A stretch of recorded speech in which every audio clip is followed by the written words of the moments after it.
think yes, now it should be okay.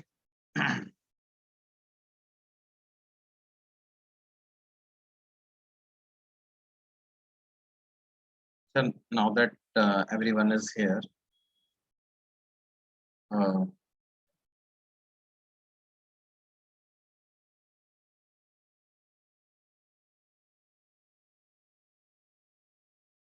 so bete, recently we got a uh, very shocking and very sad news about our dear JPN sir, and me and him, we were colleagues for around 4 or 5 years. We worked together,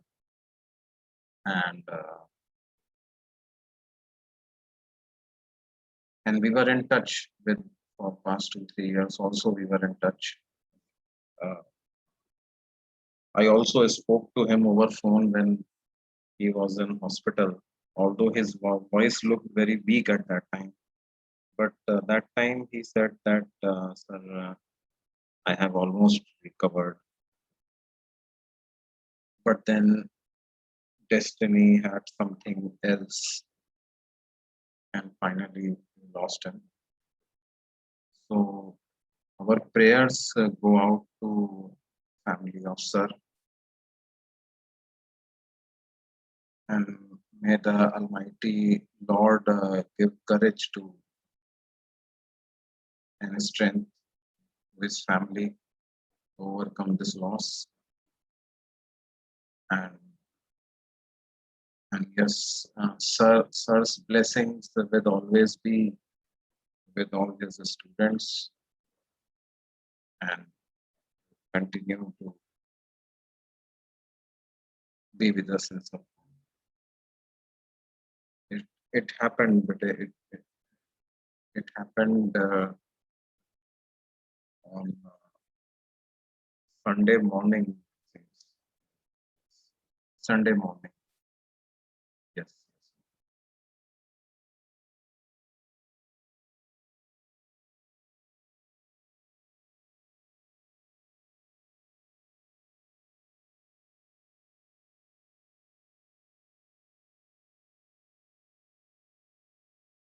Yes. Yes. He finally ये पता चला कि उनको black fungus वाला infection हो गया था. But for some reason doctor discovered it very late कि उनको ऐसा कुछ हुआ और उनकी हेल्थ जो है वो अप डाउन हुई, फ्लक्चुएट हुई. सही थे, फिर खराब हुई, फिर सही थे. But then finally infection reached many parts of his body, kidneys, in fact intestine and other places.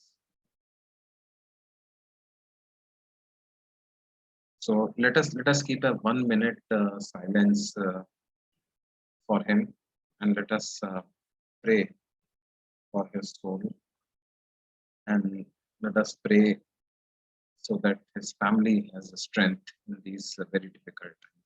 Let us keep a 1 minute silence.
हाँ बेटा, तो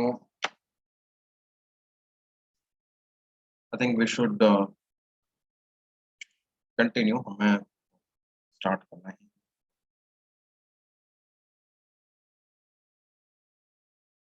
हम लोगों ने डिस्प्लेसमेंट मेथड पढ़ा था, ठीक है, और मैं डिस्प्लेसमेंट मेथड का ही एक क्विक क्वेश्चन ले रहा हूँ, and so that we can have a quick revision of that displacement method and then we can move ahead. देखिए क्या है।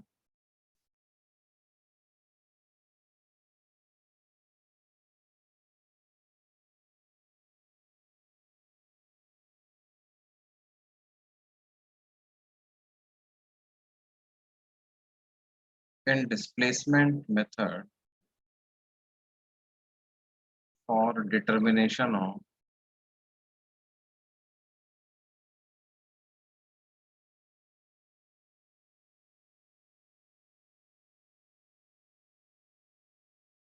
focal length of a lens,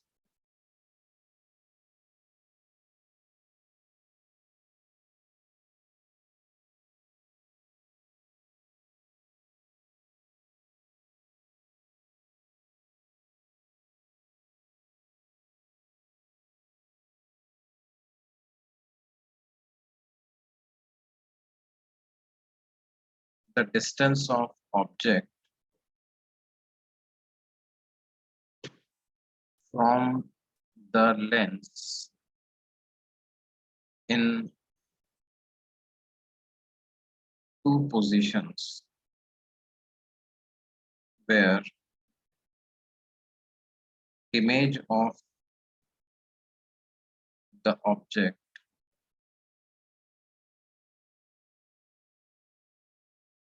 was obtained on the lens.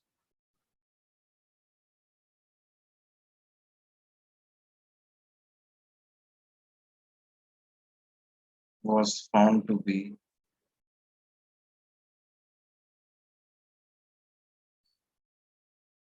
30 centimeters and 60 centimeters.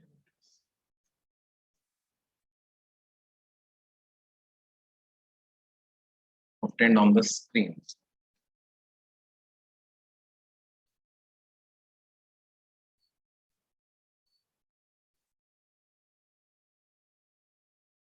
Find the focal length of the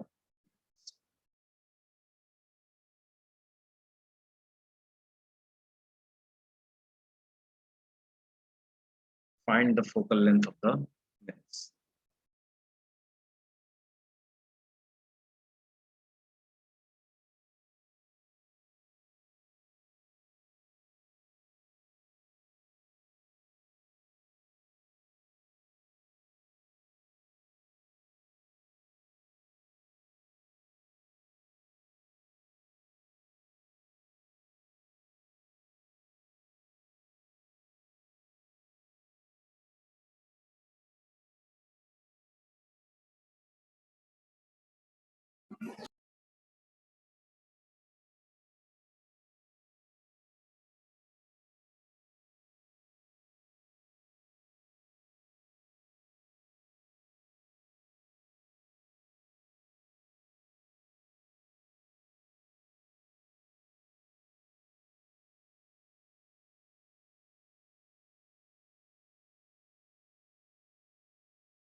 देखो, हमें ये दिया हुआ है कि एक बार ऑब्जेक्ट लेंस से जब 30 सेंटीमीटर पे होता है तो उसकी इमेज स्क्रीन पर बनती है,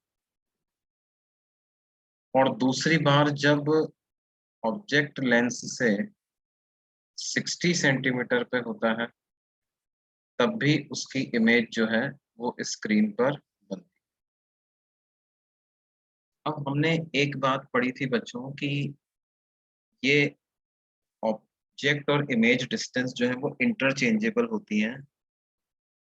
मतलब कि एक बार अगर ऑब्जेक्ट डिस्टेंस लेंस से x थी और इमेज डिस्टेंस थी y, तो दूसरी बार में क्या होगा, ऑब्जेक्ट डिस्टेंस y हो जाएगी और इमेज डिस्टेंस हो जाएगी x।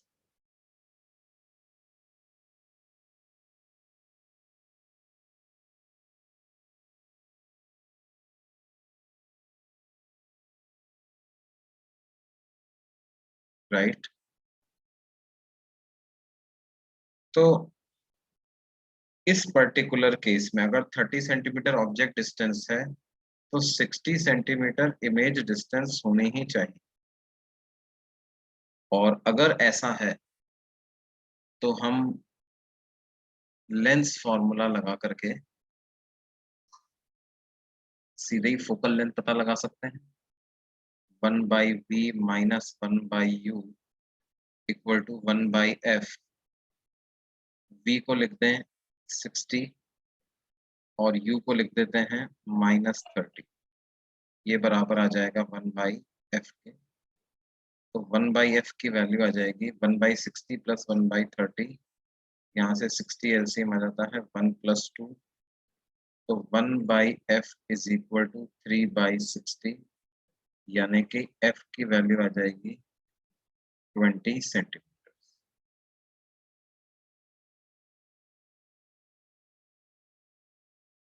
फोकल लेंथ जो आ जाएगी वो 20 सेंटीमीटर के बराबर।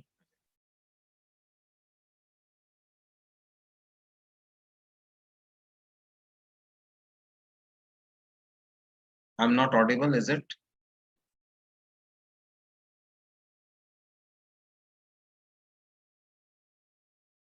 कुछ लोगों का मैसेज आया था I am not audible, but some are saying that I am Audible.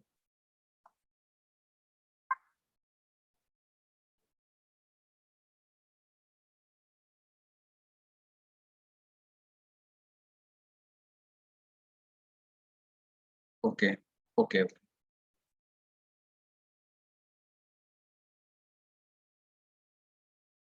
बिल्कुल, इस केस में डिस्प्लेसमेंट मेथड वाले फॉर्मूले से भी आप एफ निकाल सकते थे, है ना।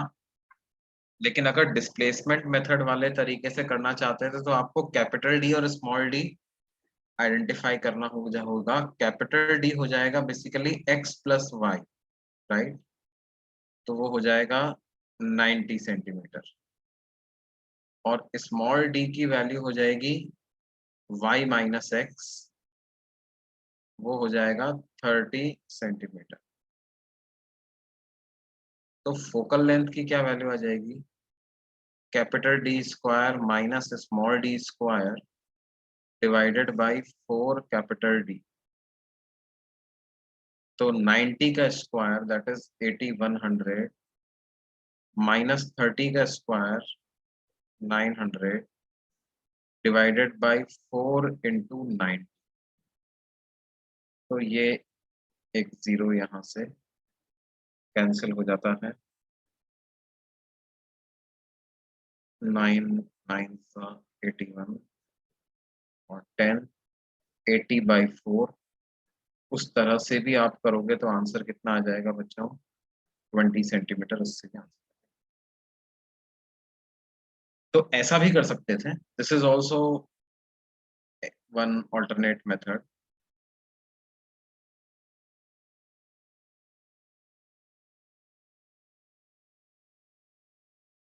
ठीक है, लेकिन ये मेथड थोड़ा ज्यादा स्ट्रेट फॉरवर्ड है, राइट।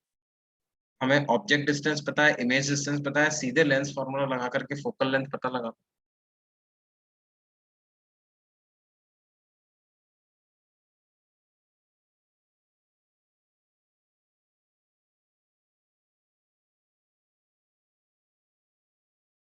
ठीक है बच्चों, अगले पेज पे चलें।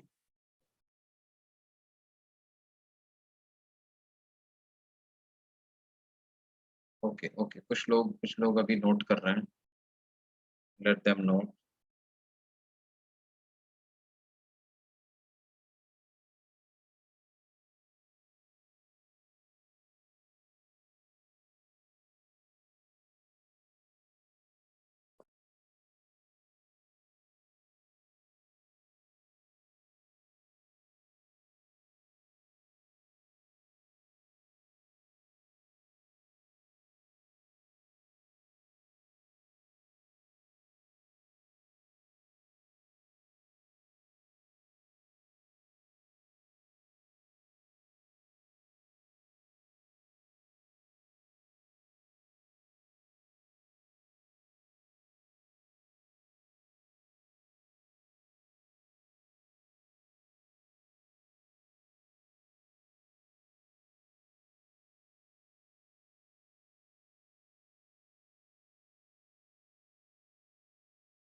ओके बेटा, देखिए क्या है।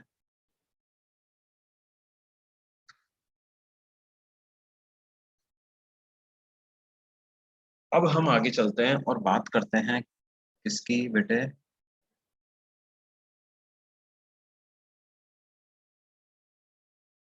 देखो एक और क्वेश्चन मैं तुम्हें यहाँ पे करवाता हूँ कि ये एक लेंस है ना। फोकल लेंथ इसकी है 20 सेंटीमीटर, और इस लेंस की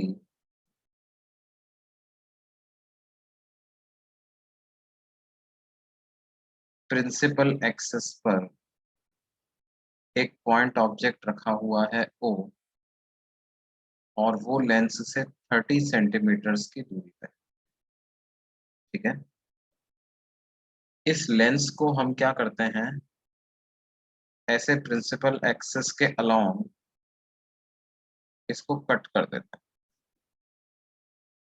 it is cut along this principle axis, और इसके जो दो पार्ट्स बनेंगे उनको हम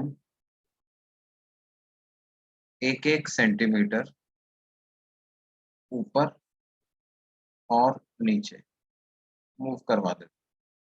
ऊपर वाले पार्ट को ऊपर और नीचे वाले पार्ट को नीचे।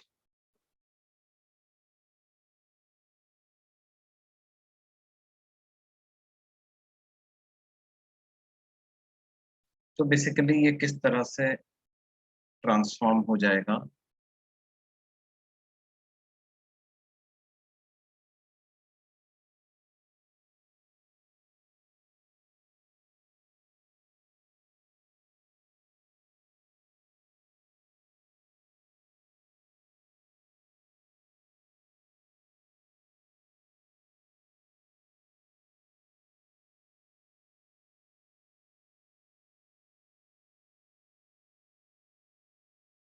ऑब्जेक्ट तो यहीं रहेगा, और हम ऐसा बोल सकते हैं जब हम ऊपर वाले को ऊपर मूव करेंगे तो इन दोनों सेंटर सरफेसेस के सेंटर ऑफ कर्वेचर्स भी इनके साथ ही ऊपर मूव कर जाएंगे। तो जो अपर पार्ट है उसकी प्रिंसिपल एक्सिस उसके साथ ऊपर चली जाएगी और लोअर पार्ट की प्रिंसिपल एक्सिस उसके साथ नीचे चली जाएगी। ठीक है, तो ये होगी एक्सिस 1 और ये होगी एक्सिस, है ना। अच्छा, क्या फोकल लेंथ पे कुछ फर्क पड़ेगा क्या इन दोनों लेंसेज की?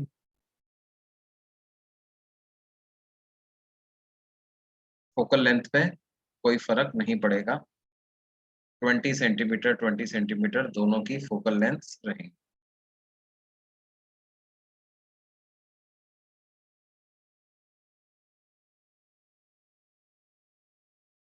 अब देखो ये सिचुएशन क्या हो गई, सिचुएशन हमारे पास ये हो गई कि अपर लेंस के लिए ऑब्जेक्ट प्रिंसिपल एक्सिस पे नहीं रखा हुआ, प्रिंसिपल एक्सिस से 1 सेंटीमीटर नीचे रखा हुआ, और नीचे वाले लेंस की भी प्रिंसिपल एक्सिस पे ऑब्जेक्ट नहीं रखा हुआ, ऑब्जेक्ट प्रिंसिपल एक्सिस से 1 सेंटीमीटर ऊपर रखा हुआ है। हमें क्या पता करना है? Find the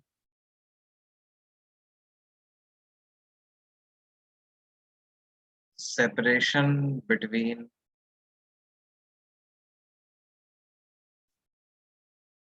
two images formed by the above system।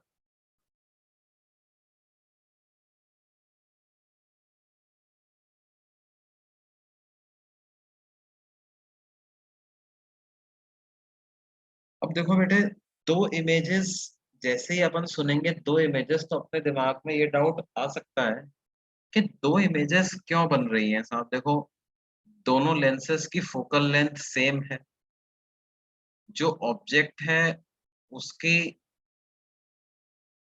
जो एक्स कोऑर्डिनेट है वो दोनों लेंसेस के रेस्पेक्ट में सेम है। तो फिर दो इमेजेस बन क्यों रही हैं? अगर मैं लेंस फॉर्मूला लगाता हूँ तो उस हिसाब से 1/v minus 1/u equal to 1/f जब मैं करूंगा, तो दोनों ही लेंसेस के लिए u की वैल्यू को -30 और f की वैल्यू को 20 पुट करूंगा, तो यहाँ से 1/v आ जाएगा 1/20 माइनस 1/30, दैट इज 1/60। तो v की वैल्यू 60 सेंटीमीटर आ जाएगी for both the lenses. v will come out to be 60 centimetre.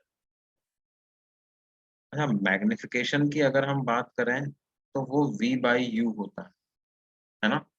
देखो, भले ही अपने पास एक पॉइंट ऑब्जेक्ट है, लेकिन क्योंकि वो प्रिंसिपल एक्सिस पे नहीं है, उससे थोड़ा हट के रखा हुआ है, तो मैं ऐसा मान सकता हूँ कि एक इस तरह का AO टाइप का एक एक्सटेंडेड ऑब्जेक्ट और उसी तरह से एक BO नाम का एक्सटेंडेड ऑब्जेक्ट है ना। AO और BO की इमेज पता लगा दें अपन, तो AO की इमेज से मेरे को जब मैं O की इमेज मिलेगी, तो वो वही चाहिए मेरे को लेंस। उसी तरह से BO की इमेज लेंस 2 से पता लगा। मैग्निफिकेशन दोनों के लिए सेम आएगा। V है 60 और U था -30, तो दोनों के लिए मैग्निफिकेशन की वैल्यू कितनी आ रही है बच्चों? -2 मैग्निफिकेशन की वैल्यू दोनों के लिए आ रही है। इसका मतलब क्या है? देखो, लेंस 1 इन्वर्टेड इमेज बनाएगा। अब ये इन्वर्टेड किसके रेस्पेक्ट में होती है? विद रेस्पेक्ट टू ऑब्जेक्ट होती है। लेंस 1 के लिए ऑब्जेक्ट प्रिंसिपल एक्सिस से नीचे है, लेंस 1 के लिए ऑब्जेक्ट प्रिंसिपल एक्सिस के नीचे है, तो जो इमेज बनेगी वो प्रिंसिपल एक्सिस के ऊपर बनेगी या नहीं बनेगी? और लेंस से कितनी दूरी पर बनेगी? 60 सेंटीमीटर एक्सिस के पैरेलल जो डिस्टेंस आएगी वो 60 सेंटीमीटर आएगी। और क्योंकि -2 आ रहा है तो 1 सेंटीमीटर का है, तो 2 सेंटीमीटर की उसकी इमेज बनेगी।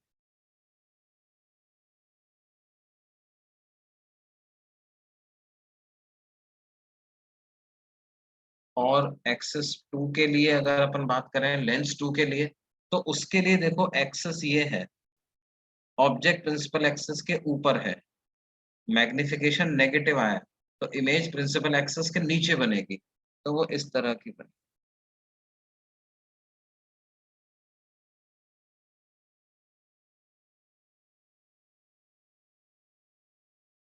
और ये पूरा डिस्टेंस भी कितना आएगा, 1 सेंटीमीटर प्लस 1 सेंटीमीटर, तो ये डिस्टेंस तो 2 सेंटीमीटर है ही। ये इमेज आई लेंस 1 के द्वारा बनाई गई इमेज, ये इमेज आई लेंस 2 के द्वारा बनाई गई। देखो दोनों का एक्स कोऑर्डिनेट सेम है, लेकिन वाई कोऑर्डिनेट अलग अलग है, तो separation between two images form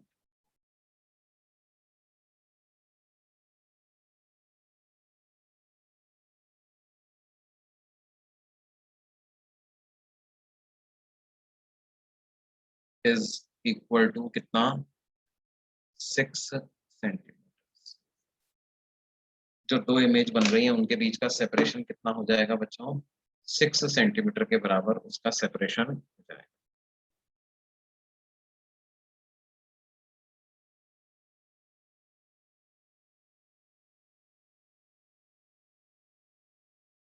is it clear, या इसमें कोई डाउट है?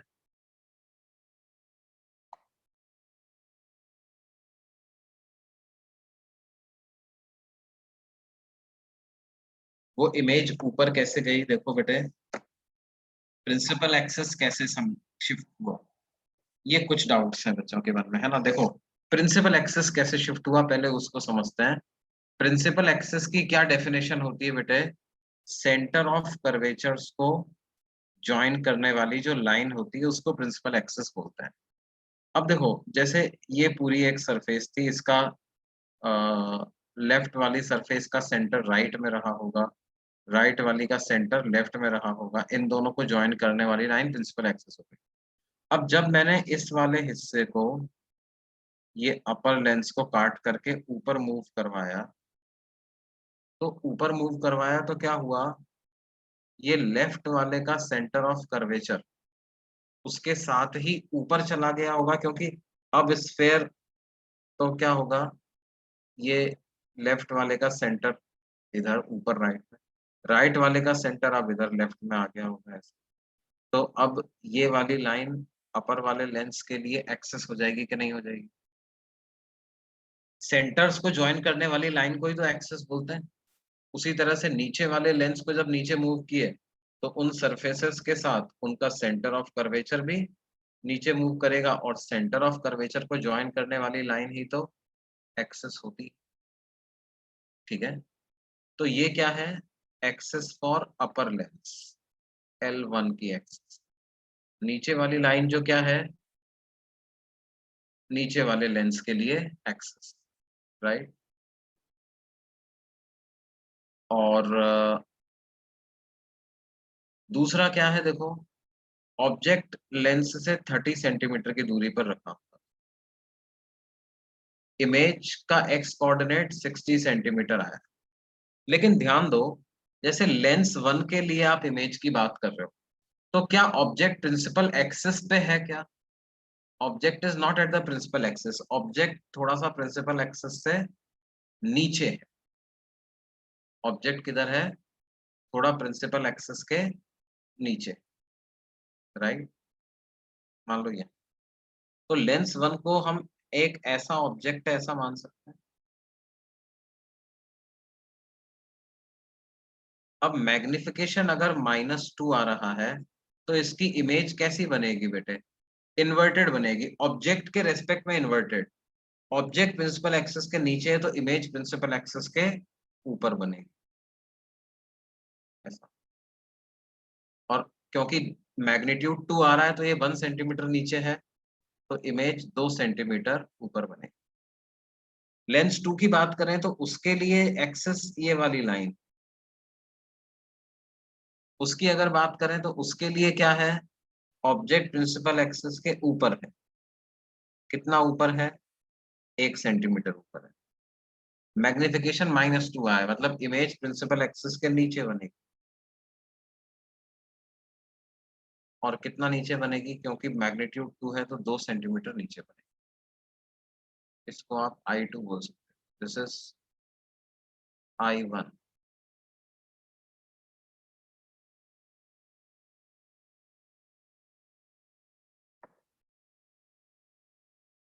आई होप ये क्लियर हुआ सबको अभी।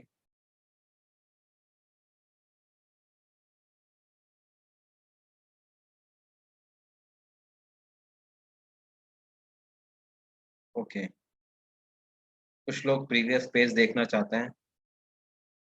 आई am turning to this page number.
Okay बेटे, अगले पेज पे चले हम।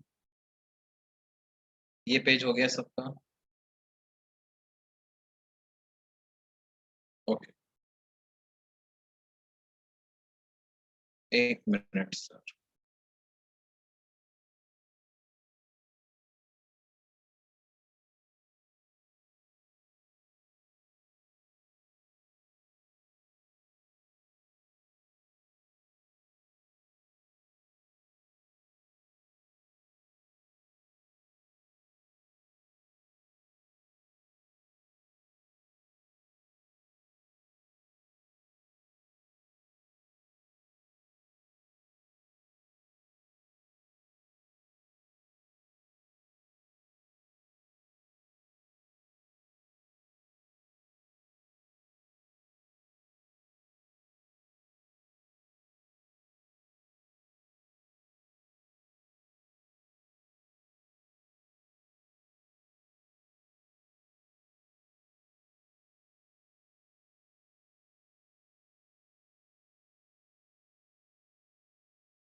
हो गया बच्चों।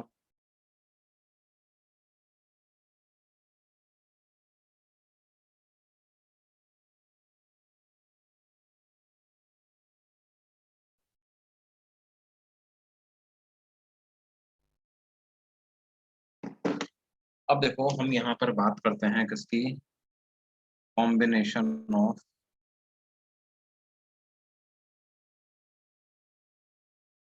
लेंस।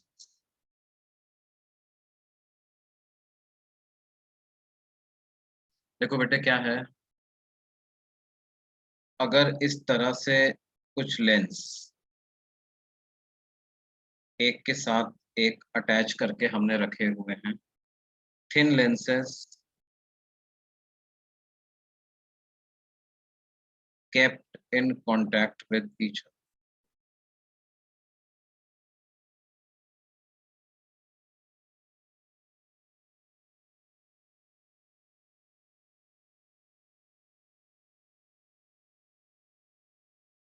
इस तरह से रखे हुए हों या फिर ऐसे रखे हुए हैं,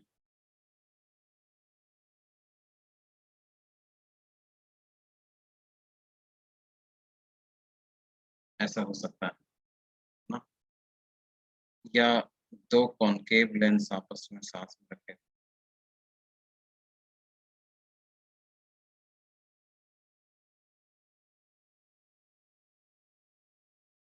और बीच में भी मान लो मैम ने कुछ मटेरियल फिल कर दिया।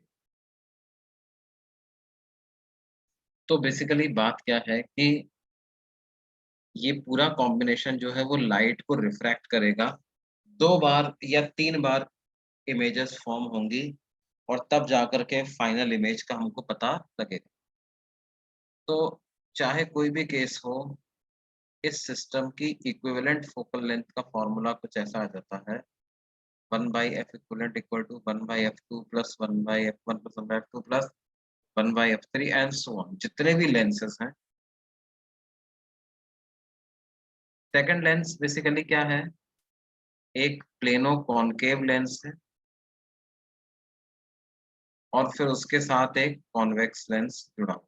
मतलब इसको ऐसा भी देख सकते हो आप, it is like this, a plano concave lens plus a convex, या इक्विवेलेंट पावर अगर हम बात करें तो वो हो जाएगी P1 plus P2 plus P3 up to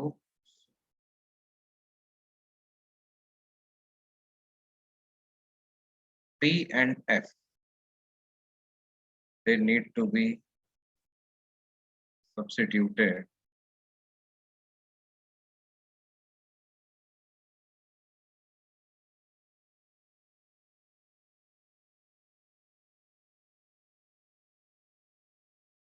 proper science के साथ, इनको हमें सब्स्टिट्यूट करना होगा। मतलब भाई कन्वर्जिंग है तो पॉजिटिव, डाइवर्जिंग है तो नेगेटिव,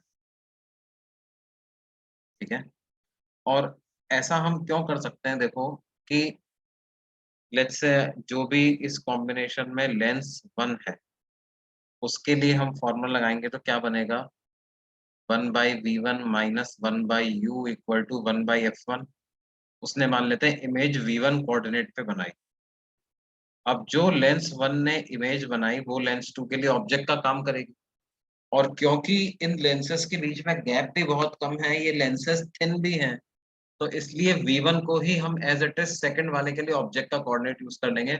मान लेते हैं उसने V2 पर इमेज बनाई, तो 1/v2 माइनस 1/u की जगह लिख दोगे 1/v1 इक्वल टू 1/f2, और इसी तरह से बाकी लेंसेस के लिए भी आप लिख सकते हो 1/v3।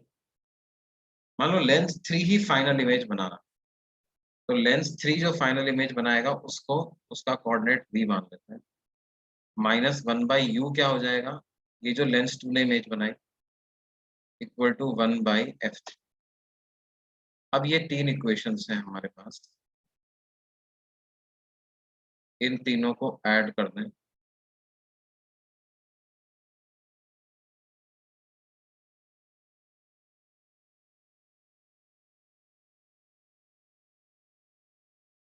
तो 1/v1 से माइनस 1/v1 और 1/v2 से माइनस 1/v2 कैंसिल हो जाएगा, तो LHS में हमारे पास बन जाएगा 1/v माइनस 1/u, RHS में आ जाएगा 1/f1 प्लस 1/f2 प्लस 1/, या ऐसा लग रहा है कि एज इफ हमने क्या कर दिया,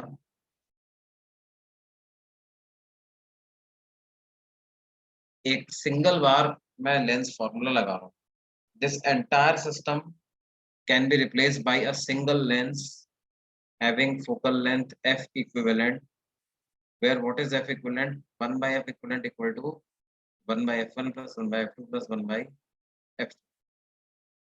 अगर 2 है तो 1/f1 प्लस 1/f2, 3 है तो 1/f1 प्लस 1/f2 प्लस 1/3। लेकिन F1, F2, F3 को या P1, P2, P3 को रिपोर्ट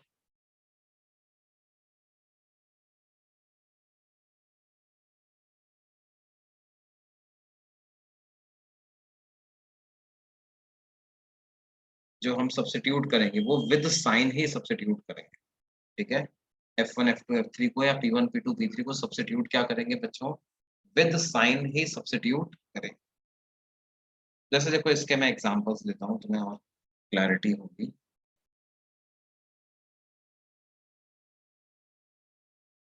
मान लो जैसे हमसे कहा जाए कि अ,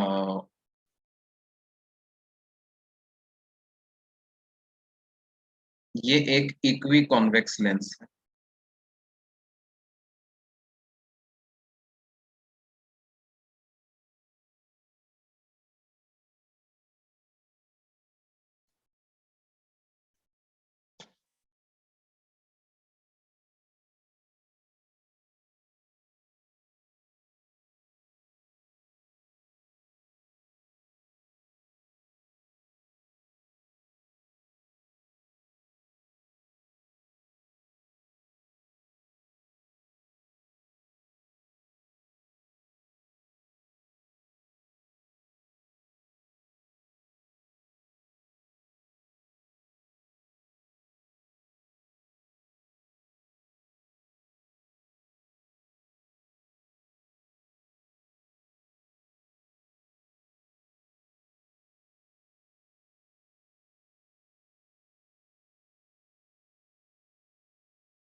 ओके।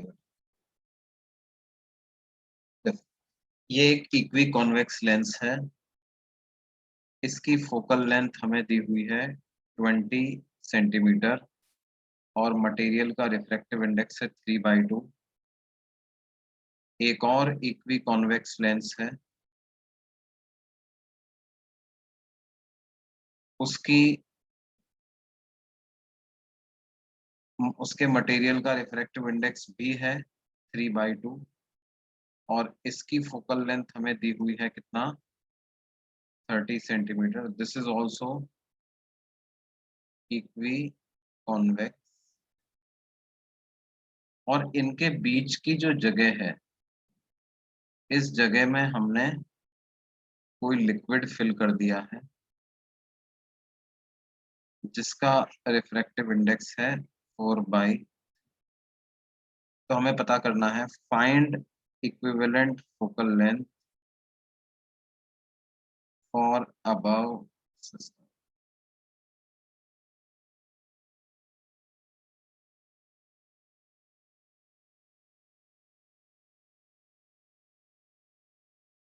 अब देखो इक्विवेलेंट फोकल लेंथ, अच्छा ये हमें दिया हुआ है कि यहाँ पर दोनों तरफ एयर।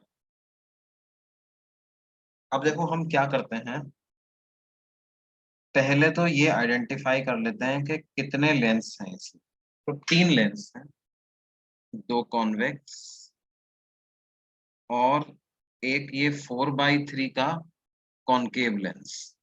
तो वो जो कॉनकेव वाला पार्ट है ना, उसको मैं ऐसे शो कर देता हूँ।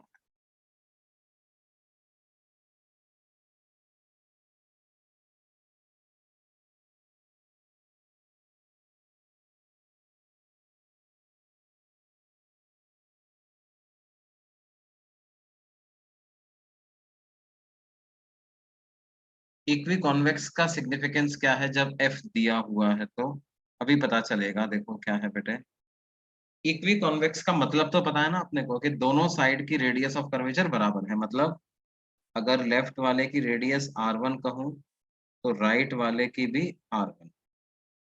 उसी तरह से जो राइट मोस्ट कॉन्वेक्स लेंस है, उसकी लेफ्ट सरफेस की रेडियस r2 कहूँ तो राइट वाले की भी r2। अब देखो बेसिकली क्या हुआ है कि ये जो लेफ्ट वाले लेंस की राइट वाली सरफेस है ना, इसको मैंने दो पार्ट में स्प्लिट कर दिया।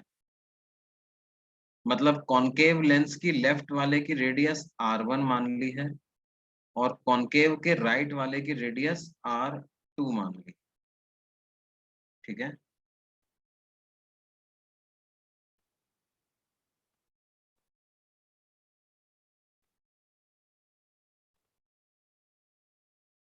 ये इस तरह से हमने किया। बेसिकली मैंने क्या किया, यहाँ पर thin gap of air introduce कर दिया बेटा, और यहाँ भी मैंने thin gap of air introduce कर दी, क्योंकि इधर लेफ्ट और राइट में एयर था, तो बीच में भी मैंने मान लिया कि क्या है, एयर है। कॉन्वेक्स लेंस है, वो एयर में रखा हुआ है। फिर कॉनकेव लेंस है, उसके भी दोनों तरफ एयर है। फिर एक और कॉन्वेक्स लेंस है, उसके भी दोनों तरफ एयर। ठीक है, और ऐसा करने से हमें कोई दिक्कत नहीं होगी इमेज फॉर्मेशन पे। क्यों? क्योंकि मैंने बहुत ही, एक तो गैप जो है वो बहुत थिन गैप इंट्रोड्यूस किया है, और थिन गैप के दोनों तरफ ये जो दो बाउंड्रीज मैंने मानी है, इन दोनों की रेडियस बराबर मानी। Thin gap enclosed bye parallel boundaries.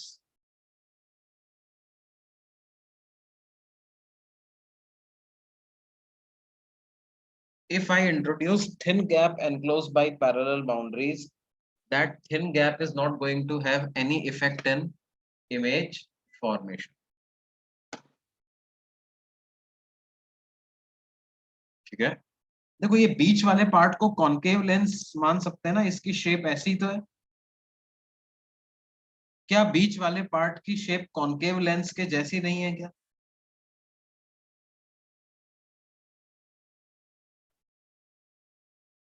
उसकी शेप बिल्कुल जो है वो कॉनकेव के जैसी है, कॉनकेव लेंस मान सकते हैं, है ना। अब देखो यहाँ पर 1/f इक्विवेलेंट का क्या फॉर्मूला मिलेगा। 1/f इक्विवेलेंट का फॉर्मूला बन जाएगा 1/f1 plus 1/f2 plus 1/f, जहां 1/f1 और 1/f3 तो हमें डायरेक्टली दिए हुए हैं। 1/f1 को लिख देंगे 1/20, 1/f2 और 1/f3 को लिख देंगे कितना, 30। तो ये 1/f इक्विवेलेंट ऐसा आ जाएगा।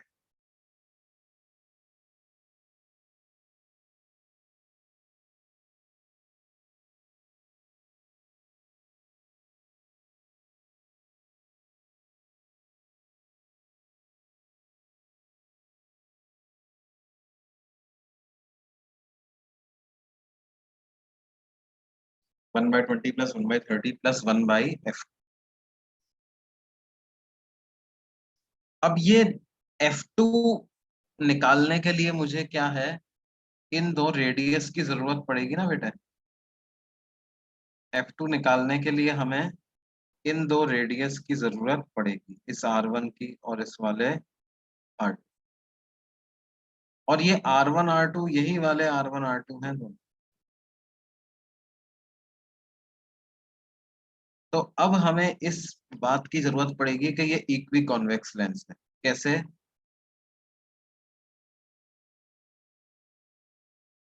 बट वो कांटेक्ट में है, लेकिन उनके बीच में जो गैप है उसको तो हमने लिक्विड से फिल कर दिया ना। तो इवन इफ यहाँ पर गैप भले ही नेग्लिजिबल भी हो जाए, लेकिन इस वाले गैप से तो या इस वाले पार्ट में जो लिक्विड भरा हुआ है उससे तो इमेज फॉर्मेशन होगा ना।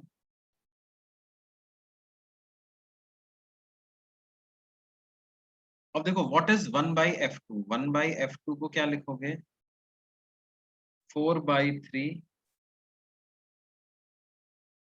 Divided by 1 - 1 into 1/-R1 -1/R।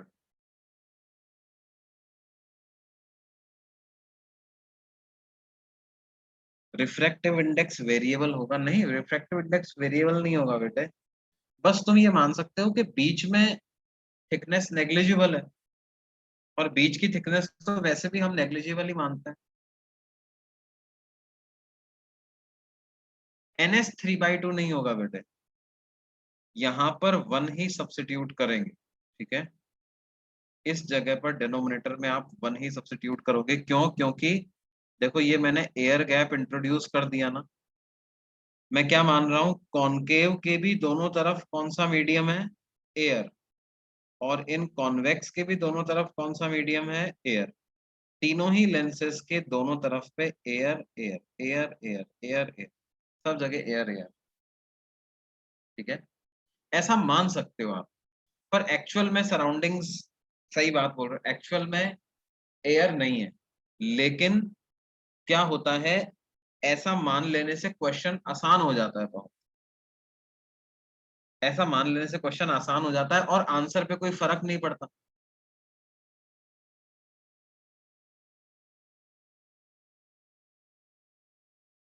ठीक है, देखो 1/f2 मैंने कैसे लिखा? f2 क्या है? कॉनकेव लेंस की फोकल लेंथ है। लेंस का रिफ्रैक्टिव इंडेक्स है 4/3, दोनों साइड पे मीडियम है एयर एयर, ये एयर एयर। तो 4/3/1 - 1 इंटू 1/-R1 - 1/R2, ये ऐसा होगा। तो क्या वैल्यू आ जाएगी बेटे? हाँ, 3/2। लेकिन फिर 3/2 के बाद देखो, अगर आप, सुनो मेरी बात को,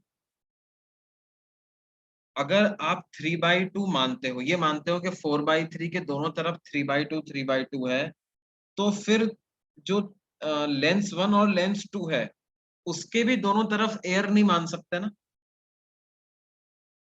लेंस 1 और लेंस 2 में भी चेंज करना पड़ेगा फिर अपने को, समझ रहे हो? तो ये क्या कहते हैं कि भैया लेंस 1 और लेंस 2 में चेंज मत करो आप, है ना।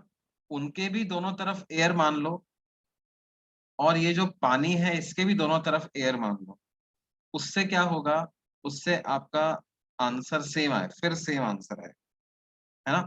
मैं इसको, देखो, ये सारा अजम्पशन नहीं मान के भी सॉल्व करके मैं बताऊंगा, ठीक है। बेसिकली हम क्यों मान पर रहे हैं? Why am I able to do this? Because I have assumed कि यहाँ पर क्या है, ये वाला गैप जो है वो था नहीं एक्चुअली। एक्चुअल में this gap is not present, but मैंने मान लिया इसको कि ऐसा है। और मैं लॉजिक क्या दे रहा हूं कि बिकॉज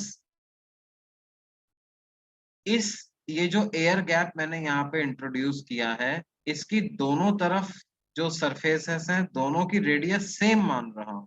ये वाली और ये वाली दोनों तरफ सेम है, तो इस वजह से ये इमेज फॉर्मेशन पे कोई फर्क नहीं डालेगा। और थिन है, थिन है, और दोनों तरफ की रेडियस बराबर है, तो ये एयर गैप इमेज फॉर्मेशन पे कोई फर्क नहीं डालेगा।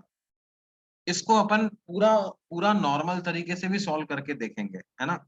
देखना,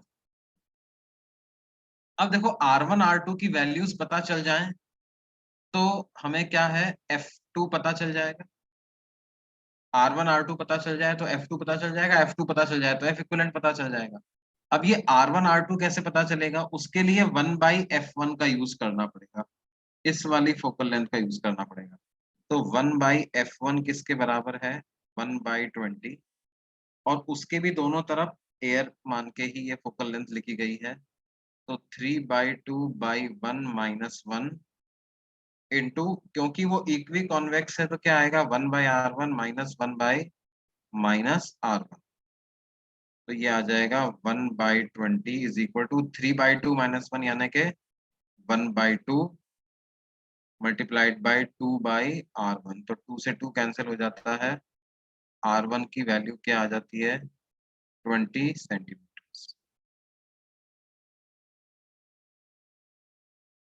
और फिर उसके बाद क्या है, इसी तरह से लेंस 2 के लिए अपन लगा दें 1/f2। उसकी फोकल लेंथ 30 दी हुई है, ये होगा 3/2/1 - 1 × 1/R2 F3, sorry F, third lens की बात कर रहा है। 1/R2 - 1/-R, थर्ड लेंस मतलब ये वाला। तो 1/30 की वैल्यू हो जाएगी 3/2 माइनस 1/2 इंटू 2/r। तो ये 2 से 2 कैंसिल हो गया। R2 की क्या वैल्यू आ गई बेटे? 30 सेंटीमीटर R2 की वैल्यू।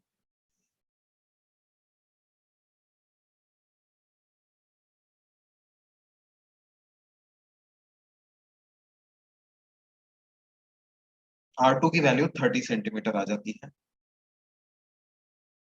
अब इस R1 और R2 को हम सब्स्टिट्यूट करें इस 1/f2 वाले एक्सप्रेशन में, तो 1/f2 की क्या वैल्यू आएगी बच्चों? 4/3 minus 1 that is 1/3 multiplied by -1/20 -1/30। तो ये हो जाएगा 1/3, यहाँ से 60 एलसीएम ले लो, तो -3 माइनस, तो f2 की क्या वैल्यू आ जाएगी? -36 सेंटीमीटर f2 की वैल्यू। अब 1/f इक्विवेलेंट को क्या लिखें? 1/20 -1/36 प्लस 1/30।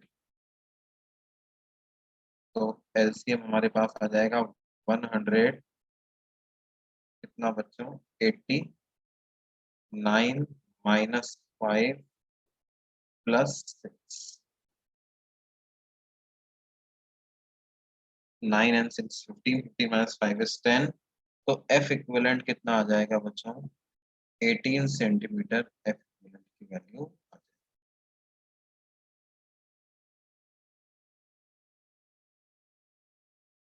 ठीक है, एक तो ये मेथड है, इसको फिर से दोबारा से सुन लो आप। देखो गिवन अरेंजमेंट में हमें भले ही ऐसा लगे कि लेंस 1 जो है इसके एक तरफ एयर है एक तरफ लिक्विड है, जो दूसरा वाला लेंस है कॉनकेव, उसके दोनों तरफ 3/2 3/2 का मीडियम है, और फिर जो तीसरा वाला कॉन्वेक्स है उसके एक तरफ 4/3 है दूसरी तरफ 3/2। तो अभी प्रेजेंट सिचुएशन में एज इट इज जो सिचुएशन को अगर अपन कंसिडर करें तो it is very complex, but it can be simplified. How it can be simplified? कि जैसे ये वाली जो रेडियस है इसको मैंने दो पार्ट में स्प्लिट कर लिया इस तरह से, और इनके बीच में एयर है ऐसा मान लिया, और बहुत ही थिन गैप एयर का इंट्रोड्यूस कर रहा हूं। थिन गैप है, पैरेलल बाउंड्रीज का है, तो पैरेलल बाउंड्री के बीच में थिन गैप में अगर कोई मीडियम एनक्लोज्ड भी है तो उस वो इमेज फॉर्मेशन को किसी भी तरह से अफेक्ट नहीं कर सकता। तो इससे मेरे पास फायदा क्या हुआ कि ये जो लेंस 1 है उसके दोनों तरफ एयर एयर का मीडियम आ गया, उसी तरह से जो कॉनकेव लेंस है उसके भी दोनों तरफ एयर एयर आ गई, और जो तीसरा वाला कॉन्वेक्स लेंस है उसके भी दोनों तरफ एयर एयर आ गई। अब मुझे क्या करना है? F1 F2 F3 तीनों को एयर में निकालना है, और F इक्विवेलेंट लिख देना है 1/f1 plus 1/f2 plus 1/f। ठीक है, अब F1 और F2 की वैल्यू, F1 और F3 की तो वैल्यू सीधे सीधे एयर में दी ही हुई थी 20 सेंटीमीटर और 30 सेंटीमीटर, तो उनको तो एज इट इज पुट कर दिया। बात थी किसकी? F2 की। 1/f2 का ये वाला फॉर्मूला लगाया हमने, क्योंकि दोनों तरफ एयर है ध्यान दो, इसलिए 4/3/3/2 नहीं किया गया है, सीधे क्या कर दिया है? 4/3/1 -1 इंटू -1/r1 -1/r। तो क्या हो जाएगा? अब R1 R2 की वैल्यू पता लगानी पड़ेगी। R1 R2 की वैल्यू कैसे पता लगाए? F1 F2 के लिए लेंस फॉर्मूला लगा दिया, F1 के लिए लेंस फॉर्मूला लगा दिया, तो ये फॉर्मूला लगाया उससे R1 20 सेंटीमीटर पता चल गया। F3 के लिए लेंस फॉर्मूला पता लगाया लगाया उससे R2 पता चल गया 30 सेंटीमीटर। R1 R2 की वैल्यूज पुट करके F2 की वैल्यू पता लगा ली। ठीक है, F2 -36 आ गया, तो 1/f इक्विवेलेंट कितना आ गया? 1/f1 plus 1/f2 plus 1/f। F3 यानी F इक्विवेलेंट 18 सेंटीमीटर के बराबर आ गया।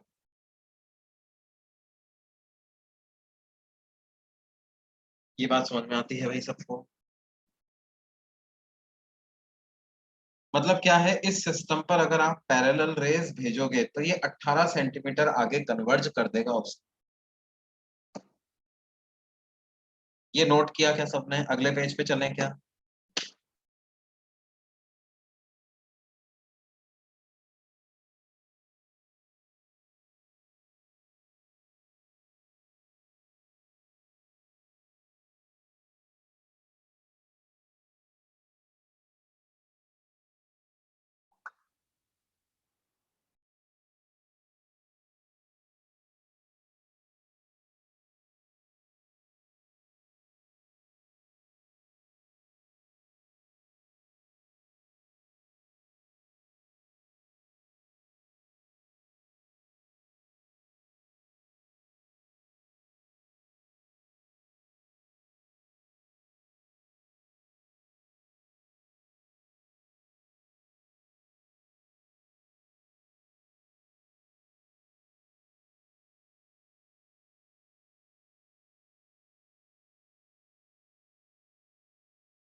देखो अब जैसा कि मैं बता रहा था तुम्हें कि अगर तुम इंडिविजुअली भी करते ना बिना एयर गैप लगाए तब भी आंसर यही आता। लेकिन उस केस में क्या है कि हमें क्या करना पड़ता, क्योंकि ध्यान दो जब हमने लेंस की फोकल लेंथ का फॉर्मूला पढ़ा था तो हमने कहा था भाई ये फॉर्मूला तो तब एप्लीकेबल होता है जब लेंस के दोनों तरफ मीडियम सेम हो। अब आप कह रहे हैं कि यार ये तो थ्री, एक तरफ एयर है और एक तरफ 4/3 है, और ये 3/2 वाले लेंस के एक तरफ 4/3 है और एक तरफ एयर है, तो लेंस वेंस फॉर्मूला तो यहाँ पे लग नहीं पाएंगे, है ना? अच्छा लेकिन ध्यान दो, क्योंकि इसकी फोकल लेंथ एयर में अपने को 20 सेंटीमीटर दी हुई है, इधर वाले की फोकल लेंथ एयर में अपने को 30 सेंटीमीटर दी हुई है ना? तो अब ये 20 सेंटीमीटर और 30 सेंटीमीटर वाले लेंसेस से अपन कैसे इसको, रेडियस तो पता करनी ही पड़ेगी हम, है ना? तो हमें क्या लिखना पड़ेगा, वही 1/20 is equal to 3/2/1 minus 1 into 1/r1 minus 1/-r1। तो 1/20 इज 3/2 माइनस 1, 1/2 इंटू 2/r1। तो r1 की क्या वैल्यू आ गई, 20 सेंट। उसी तरह से लेंस 2 के लिए लिख देंगे 1/3 is equal to 3/2/1 minus 1 into 1/r2 minus 1/-r2। तो R2 आ जाएगा 30 सेंटीमीटर। अब इसके बाद हमें क्या करना है, इक्विवेलेंट फोकल लेंथ पता लगानी है। तो ऑब्जेक्ट को मान लेते हैं इन्फिनिटी पर और रिफ्रैक्शन फ्रॉम स्फेरिकल सरफेसेस लगाते जाते हैं। रिफ्रैक्शन फ्रॉम स्फेरिकल सरफेस, पहला सरफेस जो इमेज बनाएगा वो दूसरे के लिए ऑब्जेक्ट का काम करेगी। तो फर्स्ट रिफ्रैक्शन की बात करें, वो कहां से कहां होगा बेटे, वो होगा एयर से 3/2 वाले। तो लिखेंगे N2/V minus N1/U equal to N2 minus N1/R। R20 आया था तो +20 लिख देते हैं इसको, इसको V1 नाम। ये अब सेकंड रिफ्रैक्शन होगा, वो कहां से कहां होगा बेटे, वो होगा 3/2 से 4/, तो N2/V सेकंड इमेज मान लो V2 पर बनी, N2/V minus N1/U,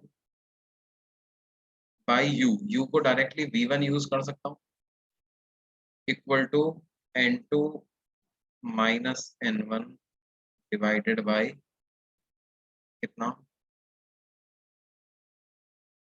minus n1 by R, R इसका हो जाएगा -20। इसको इक्वेशन 2 नाम दे देते हैं। फिर उसके बाद क्या होगा, अब थर्ड रिफ्रैक्शन हो, और वो कहां से कहां होगा बेटे, 4/3 से 3/2, तो n2/v माइनस n1/u, इस v2 को डायरेक्टली u की तरह से यूज कर लेंगे, equal to n2 minus n1 divided by r। अब की बार r 30 है,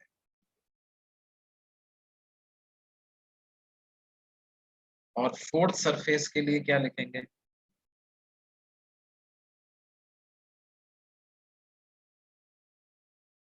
वो जा रहा है 3/2 से एयर, तो n2/v। देखो फाइनल इमेज जो बन रही है अब वो तो f फोकल फोकस पे बन रही है, माइनस n1/u, u को v3 लिख देंगे, equal to n2 minus n1/r, r को -30। ये चार इक्वेशन बनानी पड़ेगी, और इन चारों को ऐड कर दो। अब आप ऐड दीज फोर इक्वेशंस, तो देखो क्या होगा, ये 3/2v1 से -3/2v1, 4/3v2 से 4/3v2, 3/2v3 से -3/2v3, ये तो कैंसिल हो जाएगा, तो हमारे पास बचेगा 1/f इक्वल टू 3/2 -1, 1/2, 1/2 into 20 कितना, 1/40। 4/3 -3/2 करोगे तो क्या आएगा, -1/8 आ जाएगा, और -1/8 इंटू 1/20 करेंगे तो 1/1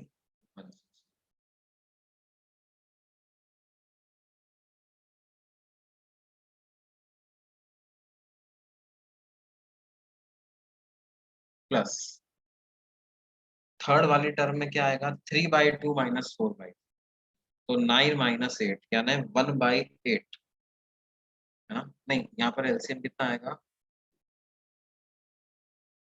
सॉरी सॉरी बेटे, यहाँ पर एलसीएम कितना आएगा, 6 आएगा ना, तो ये कितना बनेगा, 1/120 बनेगा, यहाँ पर ये मैंने गलत लिख दिया,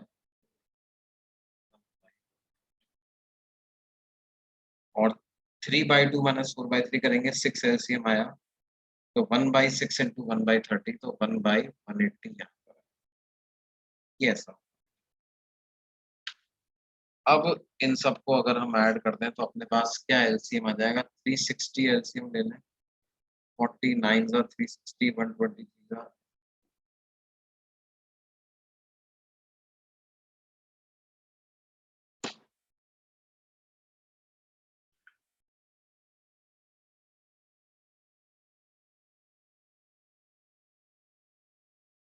अच्छा एक एक एक टर्म और आएगी, सॉरी एक टर्म और आएगी, F4 वाली भी तो आएगी ना, ये वाली भी आएगी, 1 -3/2 कितना होता है, -1/2, और 1/, तो 1/60 वाली टर्म और आएगी, ठीक है, तो खैर यहाँ से 6 और आ जाए, देखो ये कितना हो गया, 9 और 3 12, और 2 14 और 6 20, 1/f की क्या वैल्यू आ गई बेटे, 20/360, या f आ गया 360/20, ये कैंसिल होता है, यानी f की वैल्यू कितनी आ गई, 18 सेंटीमीटर। इस तरह से भी कर सकते थे आप, है ना, बट ये वाला मेथड जो है ये थोड़ा सा लेंदी हो जाता है, क्यों, क्योंकि आपको ये वाली स्टेप्स तो वहां भी करनी है और यहाँ भी करनी है, ठीक है, एक बार ये वाली स्टेप्स आपने कर ली, उसके बाद तो क्या है, बीच वाले को कॉनकेव लेंस मान करके आपको सिर्फ एक्विवैलेंट का फॉर्मूला लगाना है, उससे जल्दी से आ जाए। समझ में आती है बात।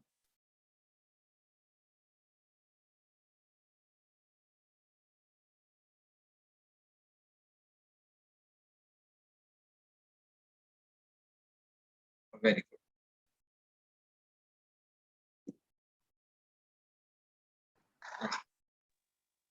देखो उसी तरह से क्या है, एक ऐसा क्वेश्चन भी इसमें बनाया जा सकता है कि अ, हमने क्या किया, एक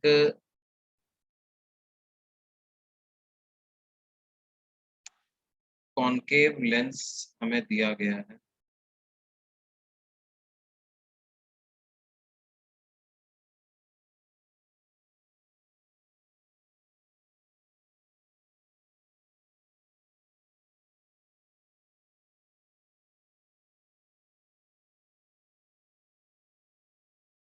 इक्वी कॉनकेव लेंस, और इसकी फोकल लेंथ हमें दी गई है -30 सेंटीमीटर, ठीक है। और इस इक्वी कॉनकेव लेंस का ये जो कर्व्ड पार्ट है ना, इस पे क्या किया मैंने, पानी भर दिया है। Water is filled in this concave part,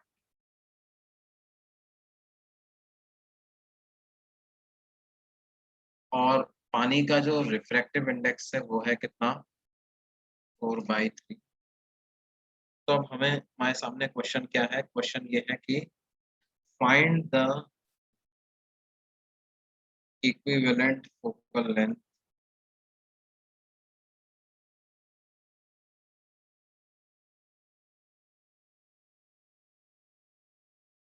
of the above system.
अब देखो इसको हम कैसे मान सकते हैं बेटे, इसको एक प्लेनो कॉन्वेक्स लेंस और एक कॉनकेव लेंस के कॉम्बिनेशन से मिलके बना हुआ मान सकते हैं।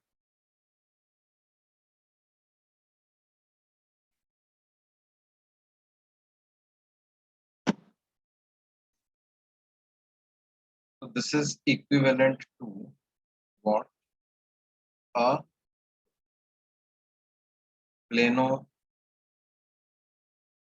Convex lens and a concave.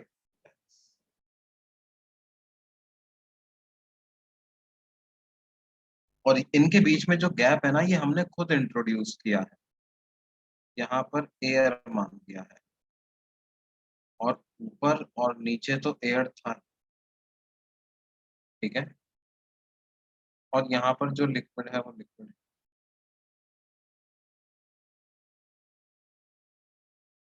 और ये रेडियस जो है वो इक्वी कॉनकेव दिया हुआ था, तो ऊपर और नीचे की रेडियस आर थी। इसी आर को अब दो पार्ट में और स्प्लिट कर दिया है, तो आर आर और आर ऐसा। तो पहले हम कॉनकेव के लिए फॉर्मूला लगाएं, बेसिकली ऊपर वाले लेंस को कहें F1 और नीचे वाले को कहें F2, तो 1/f इक्विवेलेंट क्या हो जाएगा बेटे, 1/f1 प्लस 1/, और 1/f2 को कैसे लिखेंगे, 1/f2 हमें ऑलरेडी दिया हुआ है, उसको मैं लिख लूंगा 2 - 1 इंटू 1/-r माइनस 1/, तो ये हो जाएगा -1/30, 2 - 1 इज 1 इंटू कितना, -2/r, तो माइनस से माइनस साइन कैंसिल हुआ, r की वैल्यू क्या आ जाएगी, 60 सेंटीमीटर।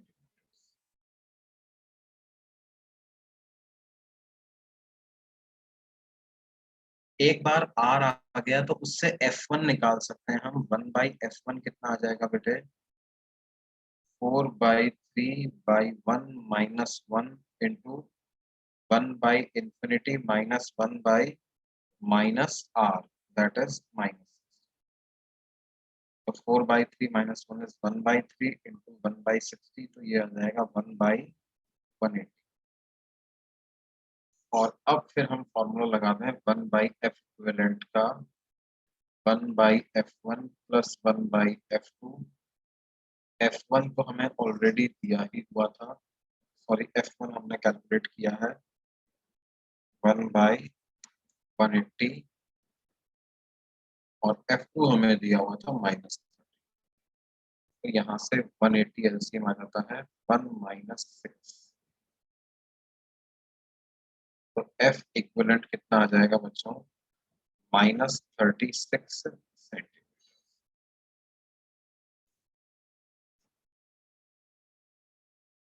बिल्कुल सही, -36 आया है, कई स्टूडेंट्स ने सही आंसर दिया भी है, वेरी गुड।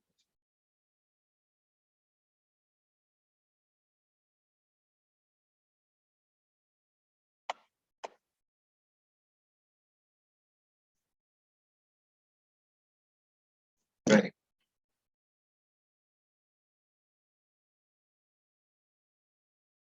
ठीक है, तो ये बेसिकली क्या है हमारे पास, कॉम्बिनेशन ऑफ लेंसेस का ये फॉर्मूला, ठीक है बच्चों। इसी तरह से क्या है, हमारे पास होता है combination of lens and mirror.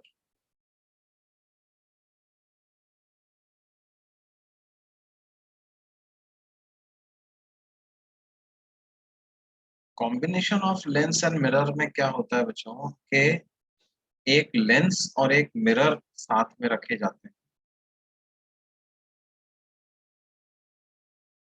Chemistry का क्लास है, ओके ओके ओके ओके, तो इस टॉपिक को अगली क्लास में लें फिर अपन, है ना, ठीक है बेटा, अगली क्लास में इसको लेते हैं।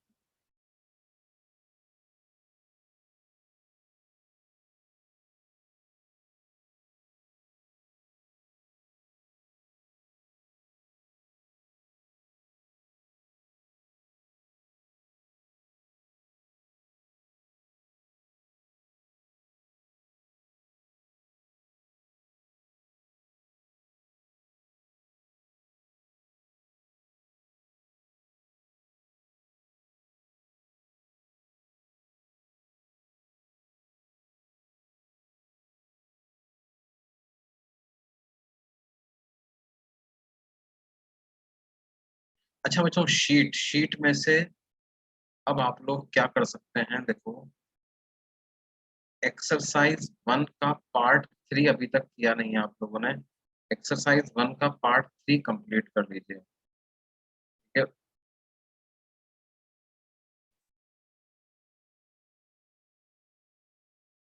ये करना है, ठीक है, ओके बच्चों, bye bye everyone, and see you all in the next lecture.